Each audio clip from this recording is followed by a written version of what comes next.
ಅಮ್ಮನವರ ಲೀಲಾ ವೈಭವ ಬಹಳ ವಿಶೇಷವಾದದ್ದು, ವಿಚಿತ್ರವಾದದ್ದು, ಲೋಕಕ್ಕೆ ಮಂಗಲಕಾರಿಯಾದದ್ದು. ಅಮ್ಮನವರನ್ನ ವರ್ಣನೆ ಮಾಡಲಿಕ್ಕೆ ಹೊರಟ್ರೆ ಬೇರೆ ಬೇರೆ ರೀತಿಯ ಅವತಾರಗಳ ಮೂಲಕ ಲೋಕವನ್ನು ಉದ್ಧರಿಸಿದಾಕೆ ಅಮ್ಮನವರು. ನಾನಿಲ್ಲಿ ಇವತ್ತು ಅಮ್ಮನವರು ಧೂಮಾವತಿಯಾದಂತಹ ಒಂದು ಕಥೆಯನ್ನು ಹೇಳಬೇಕು ಅಂತ ಯೋಚನೆ ಮಾಡಿದ್ದೇನೆ. ಸುಬ್ರಹ್ಮಣ್ಯ ದೇವರ ಜನನ ಅನಿವಾರ್ಯವಾದದ್ದರಿಂದ ನಾರದ ಮಹರ್ಷಿಗಳ ನಿರ್ದೇಶನದಂತೆ ಗಿರಿಜಾ ಕಲ್ಯಾಣವಾಯಿತು. ಅಖಂಡವಾದ ಬ್ರಹ್ಮಚರ್ಯವನ್ನು ಪಾಲನೆ ಮಾಡ್ತಾ ಇದ್ದಂತಹ ಶಿವನ ತಪೋಭಂಗವಾಯಿತು. ಶಿವಪಾರ್ವತಿ ವಿವಾಹವಾಯಿತು. ವಿವಾಹವಾದ ನಂತರ ಒಂದು ದಿನ ಕೈಲಾಸ ಪರ್ವತದಲ್ಲಿ ಬಹಳ ವಿಶ್ರಾಂತ ಸ್ಥಿತಿಯಲ್ಲಿ ಪಾರ್ವತಿ ಮತ್ತು ಶಿವ ಕುಳಿತಿದ್ದಾರೆ. ಇದ್ದಕ್ಕಿದ್ದ ಹಾಗೆ ಪಾರ್ವತಿ ದೇವಿಗೆ ಹಸಿವಾಗುವುದಕ್ಕೆ ಶುರುವಾಯಿತು. ಗಂಡನಲ್ಲಿ ಪಾರ್ವತಿ ದೇವಿ ಹೇಳುತ್ತಾಳೆ, ನನಗೆ ಹಸಿವಾಗ್ತಾ ಇದೆ, ಏನಾದರೂ ತಿನ್ನೋದಕ್ಕೆ ವ್ಯವಸ್ಥೆ ಮಾಡಬೇಕು ಅಂತ. ಶಿವ ಮೌನಿಯಾಗಿದ್ದ, ಯಾಕೋ ಏನೋ.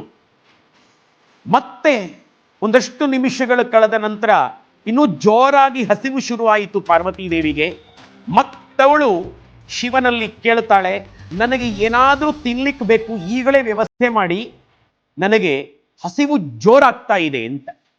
ಆಗಲೂ ಮೌನವೇ ಶಿವನ ಪ್ರತಿಕ್ರಿಯೆಯಾಗಿತ್ತು.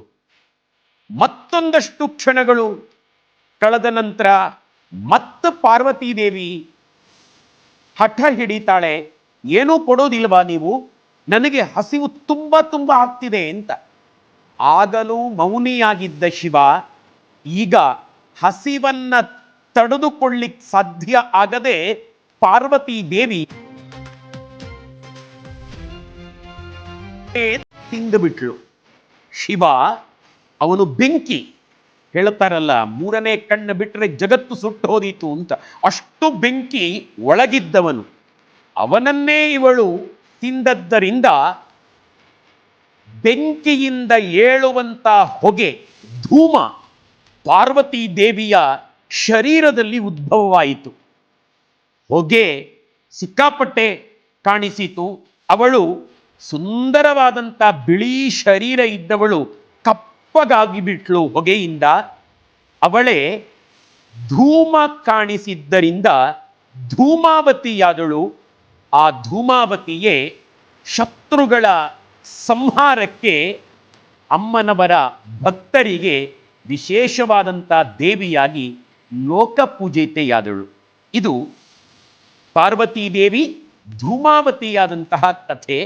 ಕ್ಷುತ್ಪಿಪಾಸಾಮಲಾಂಜ್ಯೇಷ್ಠಾಮಲಕ್ಷ್ಮೀಂ ನಾಶಯಾಮ್ಯಹಂ ಅಂತ ಹೇಳಿ ಶ್ರೀ ಸೂಕ್ತದಲ್ಲಿ ವೇದಮಂತ್ರಗಳಲ್ಲಿ ಅವಳನ್ನು ಜ್ಯೇಷ್ಠ ಅಂತೆಲ್ಲ ಬೇರೆ ಬೇರೆ ಹೆಸರುಗಳಿಂದ ಸ್ತುತಿ ಮಾಡಲಾಗಿದೆ. ಅಂತ ಧೂಮಾವತಿಗೆ ಶತಕೋಟಿ ಪ್ರಣಾಮಗಳು.